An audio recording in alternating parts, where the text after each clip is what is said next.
हम देखेंगे इतिहास, मतलब प्राचीन इतिहास, भारत की प्राग ऐतिहासिक संस्कृतियां। देखिए, भारत की प्राग ऐतिहासिक संस्कृतियां, इसमें दिया है मध्य पाषाणी स्थलों को भौगोलिक दृष्टि से पश्चिमी से पूर्व के क्रम में, पश्चिम से पूर्व के क्रम में, पश्चिम कहाँ, तो इधर देखिए पश्चिम से पूर्व के क्रम में महदहा, महदहा, उसके बाद है लेखहिया, पैसरा, वीर भानपुर। पहले महदहा, लेखहिया, पैसरा, वीर भानपुर।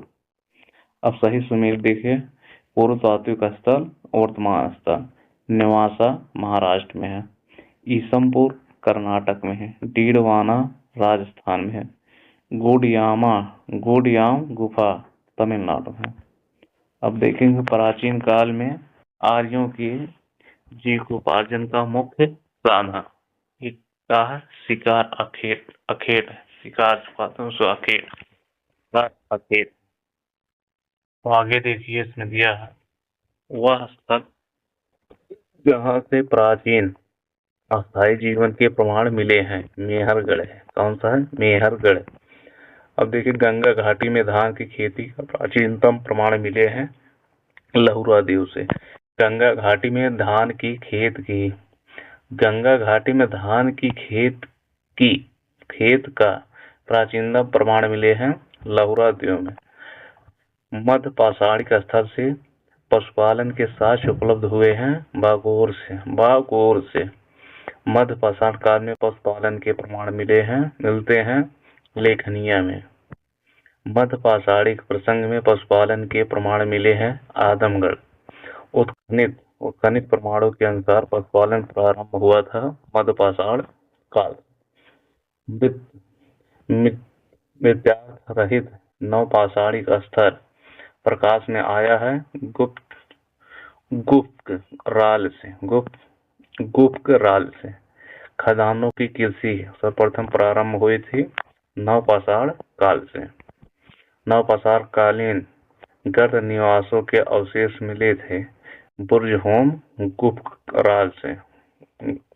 गुप्त राल राग का टीला नवपाषाणिक स्थल से संबंधित है संगन कल्लू से। संगन कल्लू भारतीय उपमहाद्वीप में धान की खेती के प्राचीनतम साक्ष्य प्राप्त होते हैं विंध्य क्षेत्र से। मानव द्वारा सर्वप्रथम प्रयुक्त अनाज था जौ। वस्त्रों के लिए कपास की खेती का आरंभ सबसे पहले किया भारत। बृहद पाषाण स्मारकों की पहचान की गई मृतक को दफनाने के स्थानों के रूप में।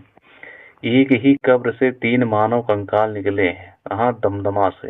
दमदमा विंध्य क्षेत्र के वह शिलाश्रय जहाँ से सर्वाधिक मानव कंकाल मिले हैं लेखहिया। भारत में वह शिलाश्रय जहाँ से सर्वाधिक चित्र प्राप्त हुए हैं भीमबेटका।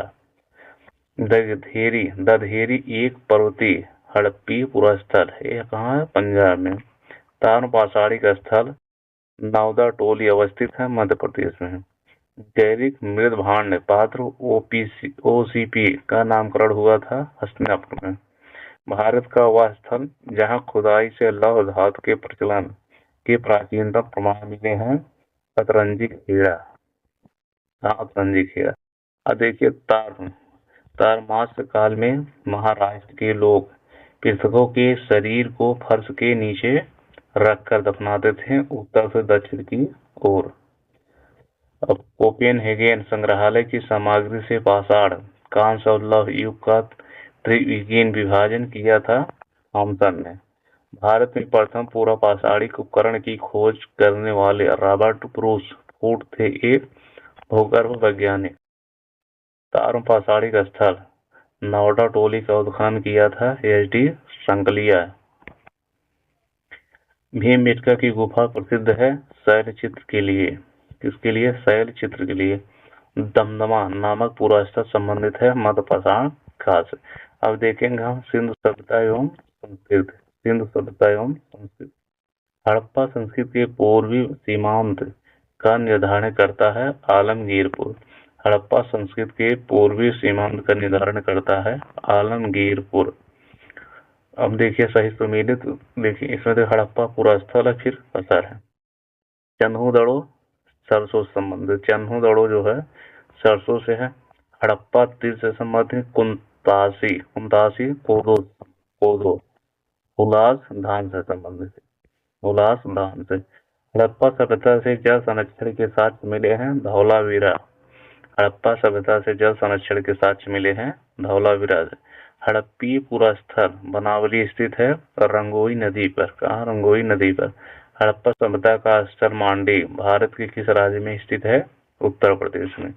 सिंधु घाटी की सभ्यता के पूर्व स्थल से नाव के चित्र या मॉडल प्राप्त हुए हैं मोहनजोदड़ो एवं लोथल से।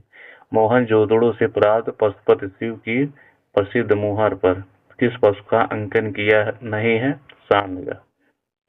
मोहनजोदड़ो से प्राप्त पशुपति शिव की प्रसिद्ध मुहर पर नहीं है सांड। हड़प्पा संस्कृति के पूर्वी सीमांत का निर्धारण करता है आलमगीरपुर।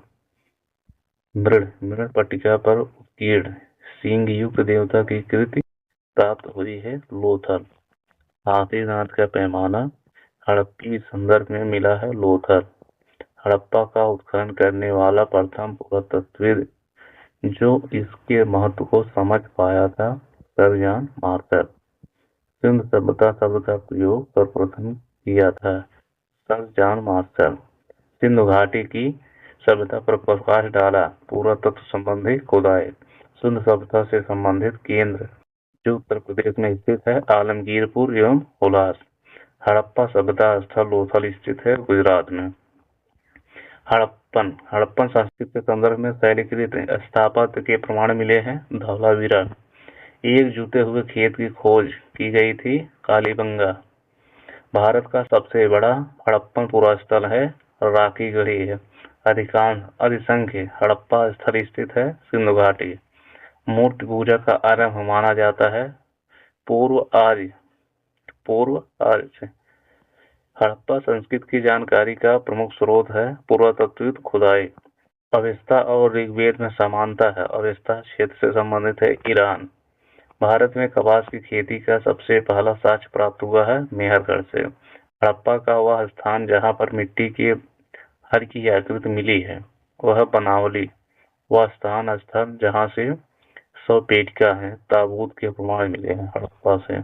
सिंधु घाटी सभ्यता का पोर्ट टाउन बंदरगाह था लोथल। भारत में स्वतंत्रता के बाद सर्वाधिक संख्या में हड़प्पन स्थलों की खोज हुई गुजरात में। अब देखिए ऋग्वेद एवं उत्तर वैदिक काल। ऋग्वेद एवं उत्तर वैदिक काल। वैदिक कालीन प्रशासन में भाग 2 अधिकारी था राजस्व कर जमा करने वाला। ऋग्वेद में उल्लिखित दशरथ युद्ध लड़ा गया था परुशड़ी नदी के तट पर। पुराणों के 5 लक्षणों का उल्लेख मिलता है मत्स्य पुराण में। 1028 संस्करण हैं ऋग्वेद में। अष्टक भी कहा जाता है ऋग्वेद को। वेद और ब्राह्मण देख लें। ऋग्वेद कौस्तकी और ऐतरेय ब्राह्मण। यजुर्वेद शतपथ तैत्तिरीय ब्राह्मण। सामवेद पंचवेद षड्वेद अद्भुत तथा जैमिनी प्राप्तरण। अथर्ववेद गोपथ ब्राह्मण। एक वेदांग नहीं है स्मृत वेदांग नहीं है। वैदिक कालीन प्रशासन में भाग 2 अधिकारी था राजस्व कर जमा करने वाला। वह ग्रंथ जिसमें आयुर्वेद शब्द का प्रयोग हुआ है ऋग्वेद। महाभारत ग्रंथ का उपनाम है शतहस्ती संहिता। पवित्र गायत्री मंत्र अंतर्विष्ट है ऋग्वेद में। गायत्री मंत्र के नाम से प्रसिद्ध मंत्र सर्वप्रथम मिलता है ऋग्वेद में। ऋग्वेद की मूल लिपि थी ब्राह्मी।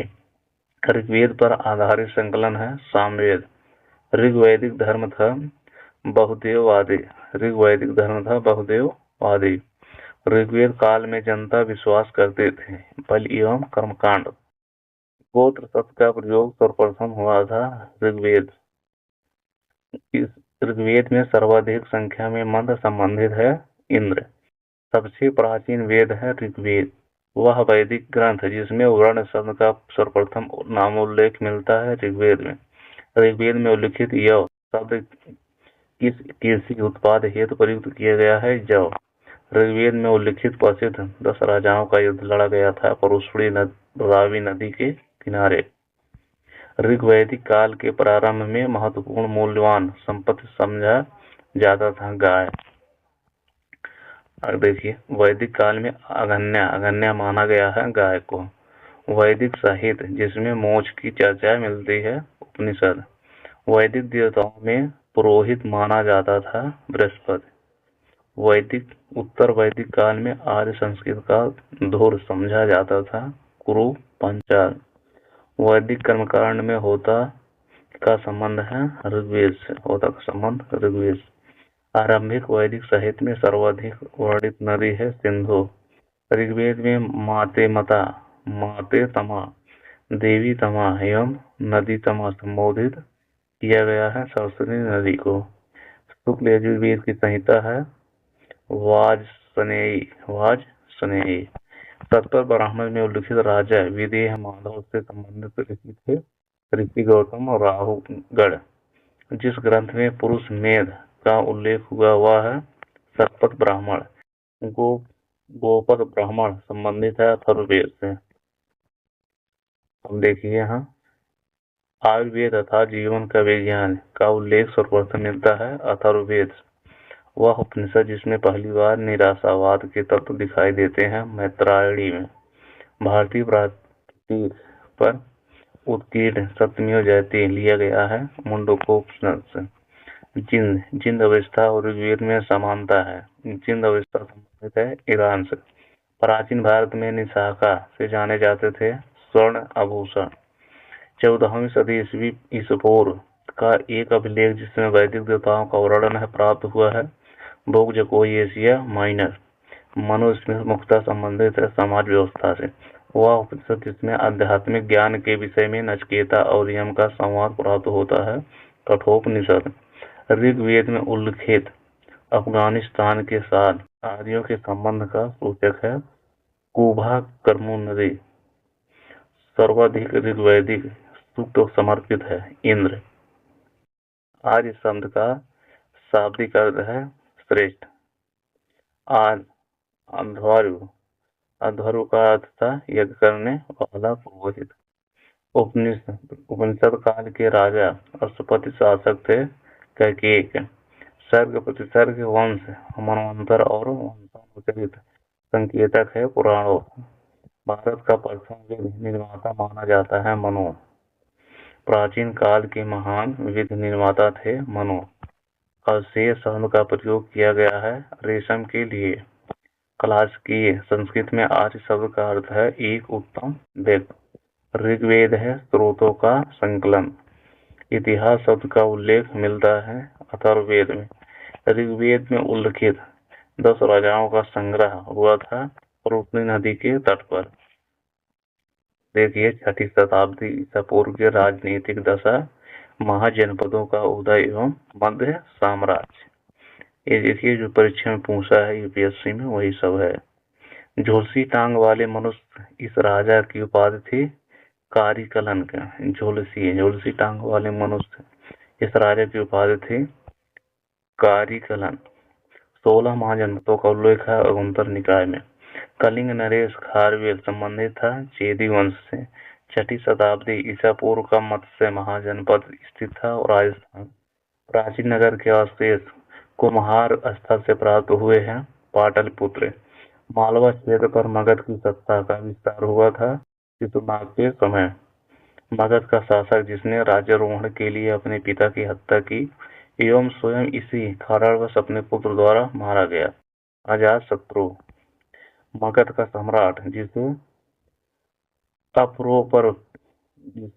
अप्रो परशुराम के नाम से जाना जाता है। महापद्म नभ प्राचीन श्रावस्ती का नगर विन्यास आकृत है अर्धचंद्राकार। 6ठी शताब्दी ईसा पूर्व सुक्तिमती राजधानी थी चेदी। अभिलिखित साक्ष्य में प्रकट होता है कि नंद राजा के आदेश से एक नहर खोदी गई थी कलिंग में। उदयन वासुदत्ता की दंत कथा संबंधित है कौशाम्बी से। प्राचीन भारत में मगध साम्राज्य की सबसे प्रारंभिक राजधानी थी पाटलिपुत्र। अब देखिए धार्मिक आंदोलन। जैन धर्म। जैन कल्पसूत्र की रचना की थी भद्रभाव ने।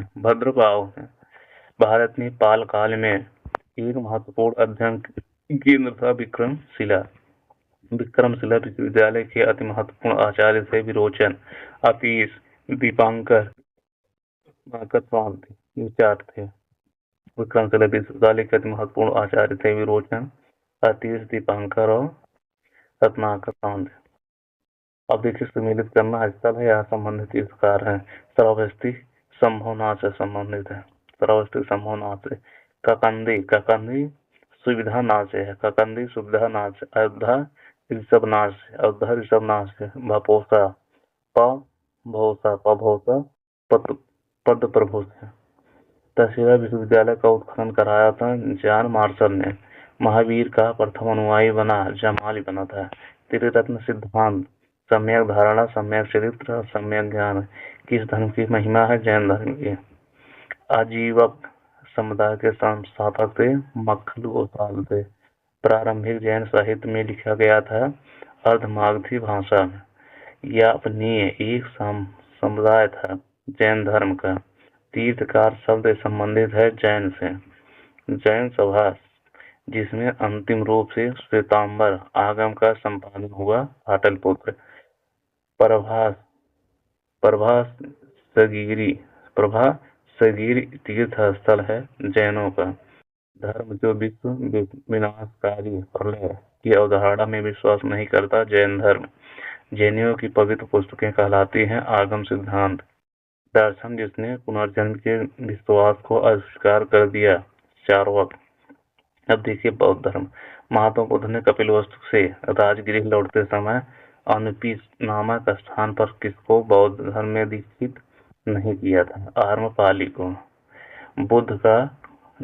बुद्ध का जन्म हुआ था लुम्बिनी में।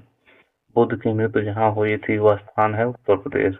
बुद्ध के जीवन की घटना जिसको महानिष्क्रमण के रूप में जाना जाता है, गृह त्याग। गौतम बुद्ध ने अपना प्रथम प्रवचन दिया था सारनाथ में। बुद्ध के उपदेश संबंधित है आचरण की शुद्धता व पवित्रता। भारतीय कला में बुद्ध के जीवन की घटना का चित्रण मृग सहित चक्र द्वारा हुआ है प्रथम उपदेश। धर्म चक्र प्रवर्तन किया गया था सारनाथ में अपना प्रथम प्रवचन दिया था महात्मा बुद्ध। अब देखिए बुद्ध ने सर्वाधिक उपदेश दिए थे श्रावस्ती में। बौद्ध संघ में भिक्षुणी के रूप में स्त्रियों के प्रवेश की अनुमति बुद्ध द्वारा दी गई थी वैशाली में। बुद्ध के जीवन काल में ही संघ प्रमुख होना चाहता था देवदत्त। बुद्ध द्वारा रूपांतरित में अंतिम व्यक्ति था सुभद्र। त्रिपिटक है बुद्ध के उपदेशों का संग्रह। बौद्ध धर्म में त्रिरत्न इंगित करता है बुद्ध धम्म संघ। प्रथम बौद्ध समिति का आयोजन हुआ था अजातशत्रु के शासन काल में। संसार अस्थिर और क्षणिक है, यह कथन बौद्ध का। बौद्ध ग्रंथ जिसमें संघ जीवन के नियम प्राप्त होते हैं विनय पिटक। विदेशी राजा जिसने समुद्रगुप्त से अनुरोध किया था कि उसे भारत में बौद्ध विहार बनाने की अनुमति दी जाए, वह था मेघवर्मन। बोध गया महात्मा बुद्ध ने 2 बंजारों को उपदेश देकर अपना शासक बना लिया था। वे 2 बंजारे थे मल्लिक और तपस्सु। सप्तपर्णी गुफा स्थित है राजगृह बिहार में। विशुद्धि मग्ध नामक पुस्तक के समुदाय संबंधित है हीनयान से। पूर्णता के सिद्धांत का सर्वप्रथम प्रतिपादन करने वाले बौद्ध दार्शनिक थे नागार्जुन। उत्तर प्रदेश में बौद्ध एवं जैनियों दोनों की प्रसिद्ध तीर्थस्थली है कौशाम्बी। बौद्ध तथा जैन दोनों ही धर्म विश्वास करते हैं कि कर्म तथा पुनर्जन्म के सिद्धांत सही है। अफगानिस्तान का बामियान प्रसिद्ध था बुद्ध प्रतिमा के लिए। देश में मूर्ति पूजा की नींव रखी थी बौद्ध धर्म। वह काल जिसमें बुद्ध की खड़ी प्रतिमा बनाई गई कुषाण काल। भूमि स्पर्श मुद्रा की सारनाथ बुद्ध प्रतिमा संबंधित है गुप्त काल। विक्रमशिला विहार का संस्थापक थे धर्मपाल। स्फूर्त के उत्खनन में सारिपुत्र के अवशेष प्राप्त हुए थे। सांची बौद्ध पवित्र स्थल जो निरंजना नदी पर स्थित है, बोध गया एशिया के ज्योतिपुंज के तौर पर जाना जाता है। गौतम बुद्ध के समय का प्रसिद्ध वैद्य जीवक जिसके दरबार से संबंधित था बिम्बिसार।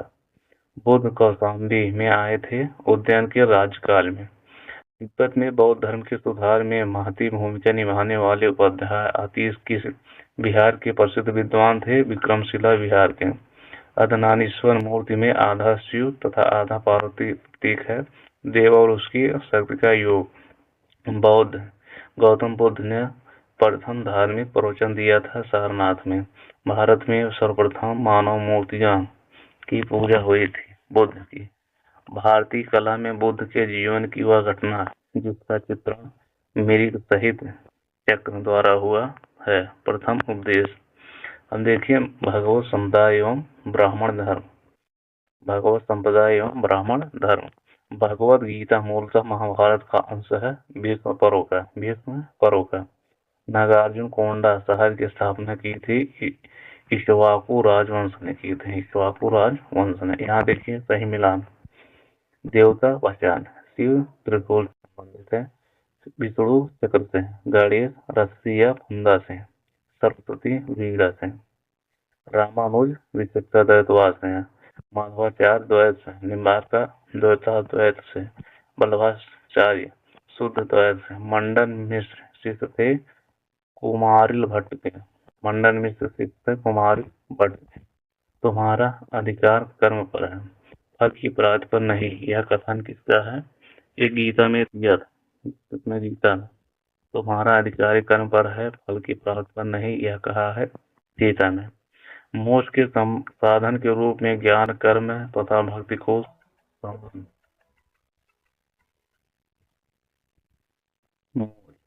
देखिए मोक्ष के साधन के रूप में ज्ञान कर्म तथा भक्ति को समान महत्व देता है भगवद गीता। भागवत धर्म से संबंधित प्राचीन अभिलेखी साक्ष्य मिलता है।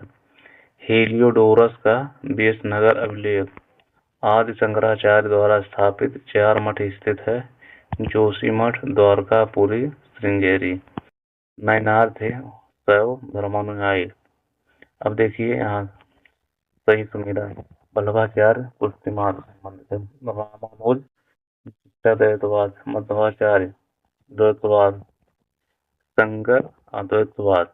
मौर्य साम्राज्य, यहाँ से मौर्य साम्राज्य। इस अभिलेख में अशोक ब्रह्मशोक के नाम से वर्णित है। कुमार देवी का सारनाथ अभिलेख मौर्यों के इतिहास के लिए अधिक प्रमाणिक माना जाता है विष्णु पुराण को। आंध्रों के इतिहास के लिए अधिक प्रमाणिक माना जाता है मत्स्य पुराण को। मौर्य काल में सदैव राजा के पास रहने वाले विश्व परीक्षक वैद्य को कहा जाता है जांगली विद। शासक जो मौर्य राजवंश से संबंधित नहीं है अग्निमित्र। अशोक के स्तंभ लेखों के लिए पत्थर निकाला जाता था चुनाव से।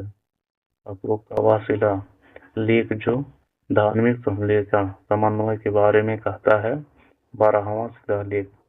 सम्राट अशोक ने अपने राज्याभिषेक बाद कलिंग पर विजय प्राप्त किया था 8 वर्ष बाद। प्राकृत भाषा के पोषक थे सातवाहन नरेश। कला के लोक पक्ष को अधिकार प्रोत्साहन मिला सातवाहन काल में। मथुरा मूर्ति कला शैली प्रारंभ हुई कोषाढ़ के शासन काल में। वे शासकों जिन्होंने गिरनार क्षेत्र में जल संसाधन व्यवस्था की और ध्यान दिया चंद्रगुप्त मौर्य अशोक राजा, जिसके एक अभिलेख से सूचना मिलती है कि शाक्यमुनि बुद्ध का जन्म लुम्बिनी में हुआ था। अशोक सारनाथ स्तंभ का निर्माण किया था। अशोक द्वारा स्थापित सबसे सुरक्षित स्तंभ है लौरिया नंदनगढ़। अशोक का वह अभिलेख जो कनक मुनि बुद्ध के अस्तित्व को प्रमाणित करता है निजाली सागर स्तंभ अभिलेख।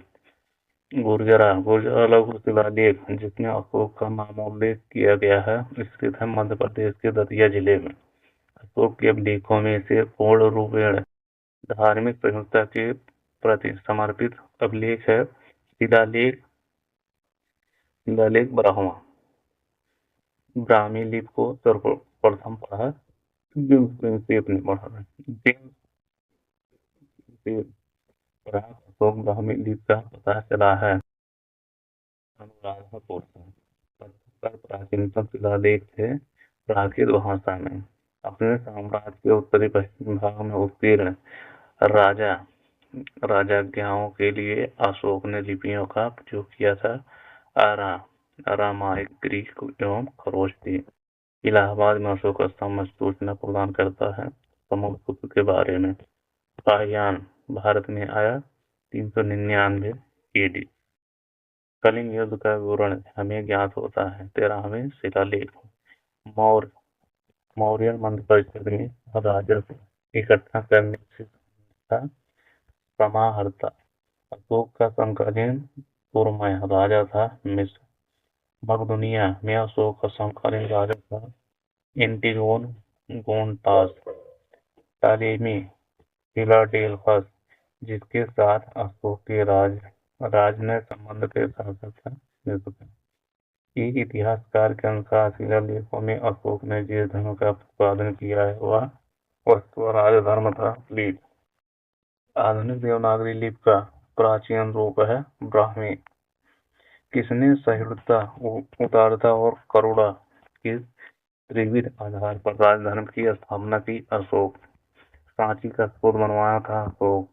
ब्राह्मी लिपि का प्रथम वाचन उत्कीर्ण अक्षरों से किया था स्तंभों पर।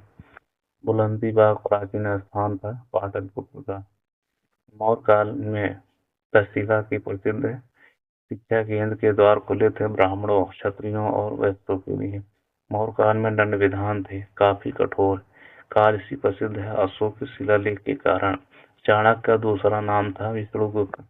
चंद्रगुप्त मौर्य ने अपने अंतिम दिन व्यतीत किए थे श्रवणबेलगोला में। अशोक का वह अभिलेख जिसमें धार्मिक सहिष्णुता के सिद्धांत की बात कही गई है। शिलालेख 12 देखिए मौर्यकालीन, इसे हम पढ़ेंगे कल। मौर्यकालीन हम कल देखेंगे।